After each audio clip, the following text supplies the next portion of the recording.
తాకట్లో ఉన్న బంగారాన్ని విడిపించి ఆ రోజున మార్కెట్ ధర కట్టి మిగిలిన డబ్బును మీకు అందిస్తుంది కొమ్మూరి గోల్డ్.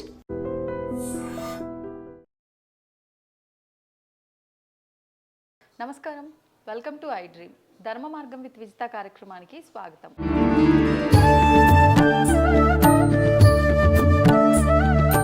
ప్రస్తుతం మనతో పాటు ఉన్నారు కామాఖ్య అమృత శోధనా సంస్థ వ్యవస్థాపకురాలు వేణుశ్యామ అమ్మ. అమ్మతో మాట్లాడి మనకున్న సందేహాలన్నింటినీ కూడా నివృత్తి చేసుకునే ప్రయత్నం చేద్దాం. నమస్కారం అమ్మ. అమ్మ, అమావాస్య, ముఖ్యంగా ఈ చైత్ర మాసంలో వచ్చే అమావాస్యకి ఏదైనా విశిష్టత ఉందా? అంటే నేను విన్నంత వరకు ఈ అమావాస్య చాలా సంవత్సరాల తర్వాత వచ్చింది, చాలా ప్రత్యేకతతో కూడి ఉన్నది అని చెప్పి, నిజంగా అంత ప్రత్యేకత ఉందా? ప్రతి అమావాస్య ప్రత్యేకమే. నిజం చెప్తే ఏ అమావాస్య అయినా సరే. ఎందుకు ప్రత్యేకం అంటే, ఇప్పుడు మీరు చూస్తే తెలుపు నలుపు రెండింటిని చూస్తారు. అవును. తెలుపు నలుపులో మొత్తం రెండింటిల్లో కూడా ఆ ఏదైతే రెయిన్బో కలర్స్ అంటారు, ఆ 7 కలర్స్ రెండింటిలో మిక్స్డే. తెలుపుకి నలుపుకి తేడా ఏంటి అని అన్నప్పుడు, మీరు ఎప్పుడైనా ఎండలోకి వెళ్ళినప్పుడు తెల్ల డ్రెస్ వేసుకోవడానికి ఇష్టపడతాం జనరల్గా మనుషులు. ఎందుకు తెల్ల డ్రెస్ వేసుకుంటున్నాం అంటే, అది ఆ ఎండ ఏదైతే ఉందో దాన్ని రిజెక్ట్ చేస్తుంది, అంటే లోపల శరీరాన్ని చల్లగా ఉంచుతుంది.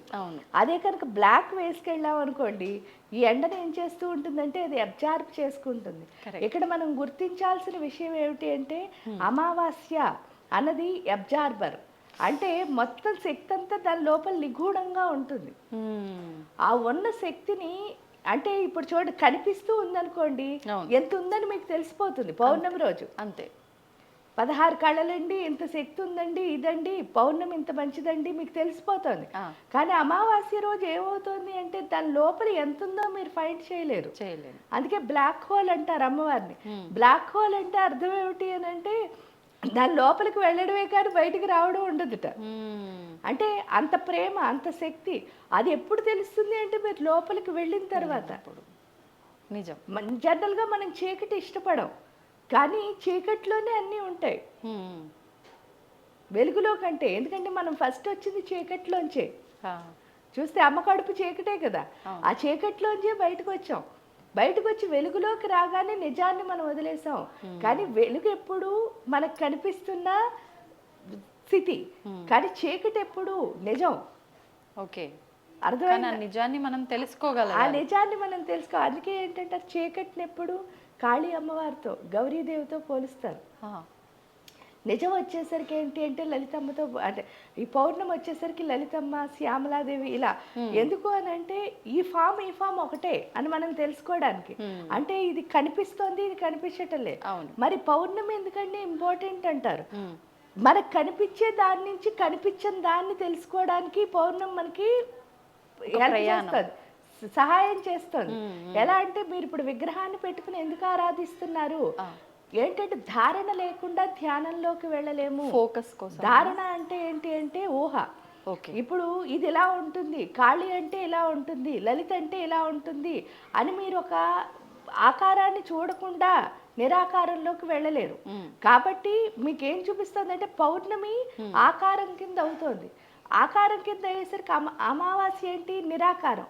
అంటే ఆ నిజాన్ని మనతో కలిపేది అమావాస్యే. అందుకని చీకటి అంటే చాలా మంది అమావాస్యని ఇష్టపడరు. కాబట్టి అమావాస్య ఎంత గొప్పది అంటే, సాధకుడికి చాలా గొప్పది అమావాస్య. అందుకే అమావాస్య రోజే ఎక్కువ సాధన చేస్తారు కూడా. ఎవరైనా సాధకులు అయితే వాళ్ళు రాత్రి కూర్చుని అమావాస్య రోజు చక్కగా వాళ్ళకున్న జపాలు, మంత్ర జపాలన్నీ చేసుకుంటారు. ఎందుకు అంటే, ఆ రోజే మనకి నిజం వైపు వెళ్ళే అవకాశం. ఎప్పుడైనా నిజం చూడడం అంటే, అబద్ధంలోంచి నిజంలోకి వెళ్ళడమే కదా సాధన అంటే. కాబట్టి అమావాస్య చాలా చాలా బాగా ఎందుకు పనిచేస్తుంది అంటే, పౌర్ణమి రోజు మీకు 16 కళ్ళలు కనిపిస్తాయి. అమావాస్యకి వచ్చేసరికి చంద్రుడు 16 కళ్ళు కనిపించవు, కానీ 16 కళ్ళు లోపల ఏమైపోతాయంటే కలిసిపోతాయి. ఆ కలిసిపోవడం వల్ల ఏంటి అంటే, మీరు తొందరగా దేన్ని రీచ్ అవ్వగలుగుతారు? నిజాన్ని. ఎందుకంటే మీకు దానికి భేదం లేకుండా అయిపోయింది. ఇప్పుడు మీరు ఒక పని చేస్తున్నారు, ఆ పని అంటే మీకు చాలా ఇష్టం. అప్పుడు మీరు మీకోసం ఆలోచించరు, అమ్మ నేను టైర్డ్ అయిపోతానేమో, ఇప్పుడు అన్నం తినకపోతే ఎలాగో 1 గంట అయిపోయిందేమో. అదే మీరు ఖాళీగా కూర్చున్నారు అనుకో, 1 గంట అవగానే మీకు ఆకలేస్తుంది. అదే మీ పనిలో మీరున్నప్పుడు 1 గంటన్నా మీకు తెలియదు. అవును. ఆ స్పృహ లేని స్థితి ఏదైతే ఉందో అది తొందరగా అమావాస్యలో వస్తుంది. ఉమ్. ఈ పౌర్ణమితో మనం ఏం చేస్తున్నాం అంటే అమావాస్యను గుర్తిస్తున్నాం. ఆ. గుర్తించి పూర్తిగా దాన్ని మనలో కలిపేసుకునే స్థితి, అంటే నాకు నా వర్క్కి తేడా లేని స్థితి ఏదైతే ఉందో ఆ స్థితిలోకి నేను వెళ్ళిపోయి పూర్తిగా, అంటే చాలామంది అంటారు వర్క్ మైండెడ్ అని. అవును. వర్క్ మైండెడ్ ఎప్పుడు అవుతారు చెప్పండి? ఉమ్. ప్రొఫెషనలిజం అంటారు. ప్రొఫెషనలిజం లేదంటే మనం ఒక చోటుకి వెళ్ళాం అనుకోండి, మన పని అయిపోయిన తర్వాత ఒక నిమిషం కూడా అక్కడ ఉండాలనిపించదు. అవును. ఎందుకంటే ఇంకో పని మనకు ఉంది. ఉంది. అదే ఖాళీగా ఉన్నాం అనుకోండి ఏం చేస్తాం? వాళ్ళతో మాట్లాడుకుంటూ అర్థం చేస్తాం. కానీ మన పని అయిపోయిన తర్వాత ఒక్క సెకండ్ ఉన్నా సరే వాళ్ళకి మనకి ఏదో ఒక లంపటం వస్తుంది. ఎందుకు అంటే మీ జ్ఞానం మీ పని అంటే, మీ అనుభవం మీ పని అంటే, అది దాటి మీరు ఏం చేసినా సరే అది అజ్ఞానమే అవుతుంది. అందువల్లే గొడవలు వస్తాయి. సో అందువల్ల ఏంటి అంటే అమావాస్య అనేది చాలా చాలా వైశిష్ట్యమైనది. అందులో చైత్ర అమావాస్య అంటే ఏమిటి అంటే మన స్థితుల ప్రకారం మనకి మొదటి సంవత్సరం ఇదే, అంటే సంవత్సరంలో మొదటి నెల ఇదే. అందుకని మొదటి నెలలో వచ్చే అమావాస్య. అందుకే మీరు చూస్తే కూడా ఫస్ట్ అమావాస్య ఎందుకు అంటే మీరు చూసినప్పుడు దాన్ని కొత్త అమావాస్య అని పిలవడం మనం వింటాం, పాల్గొన అమావాస్యని. ఎందుకంటే అమావాస్యతోనే చైత్రమాసం మొదలవుతోంది. మళ్ళీ ఎండ్ అయ్యేసరికి ఇది వైశాఖ అమావాస్య కింద మారిపోతుంది. ఓకే. వైశాఖ మాసం ఎంతో విశిష్టమైంది, ఎందుకంటే మోక్షకాలం. అందుకే బుద్ధ పౌర్ణిమ అని చెప్పేసి బుద్ధుడికి మోక్షం వచ్చిన రోజని వైశాఖ పౌర్ణమిని మనం జరుపుకోవడం కానీ ఇవన్నీ ఏవైతే ఉన్నాయో ఇవి మనకి ఏం నేర్పిస్తున్నాయంటే ఇది మోక్షకాలం. అండ్ చైత్రమాసం అంటే కూడా ఏంటి అంటే చిత్తా నక్షత్రంతో చంద్రుడు కలిసి ఉన్న రోజుని చైత్రమాసం అని పిలుస్తారు. చిత్తకార్తులను మీరు వింటారు. చిత్తకార్తులు అంటే ఏంటి అంటే పిచ్చి పిచ్చి ఆలోచనలు. మన దగ్గర ఉన్న పిచ్చి పిచ్చి ఆలోచనలు అన్నీ పోయి ఈ మాసం నుంచే మన బుర్ర ఎలా ఉంటుందంటే బ్యాలెన్స్గా మారుతుంది. ఆ చిత్తా నక్షత్రం వచ్చేస్తుంది అనమాట. చాలా మంది చిత్తా నక్షత్రం అంటే వాళ్ళు చిరాకుగా ఉంటారు, వాళ్ళకి చిరాకులు ఎక్కువ అనుకుంటారు. కానీ నిజంగా చిత్తా నక్షత్ర జాతకులు చిరాకుగా ఉండకూడదు.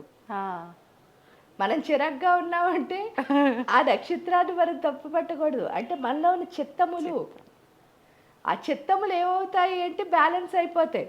ఆ బ్యాలెన్స్ చేసుకునే మాసం. అందుకని ఇది మోక్ష అమావాస్య కాబట్టి ఈ చైత్ర అమావాస్య అంత గొప్పదే. అందులో ఒక చైత్ర అమావాస్య అని కాదమ్మా, మనకి ఏ అమావాస్యకి ఆ అమావాస్యే విశిష్టం. ఆషాఢ అమావాస్య కానీ జ్యేష్ఠ అమావాస్య, ఒక్కొక్క అమావాస్య ఒక్కొక్క గొప్పది. కాబట్టి ఈ చైత్ర అమావాస్య ఎందుకు అంటే మనలో ఉన్న చిత్తములని బ్యాలెన్స్ చేస్తుంది. కాబట్టి చైత్ర అమావాస్య మోక్ష అమావాస్య కింద కూడా మనం చెప్పుకుంటాం. ధన్యవాదాలమ్మా.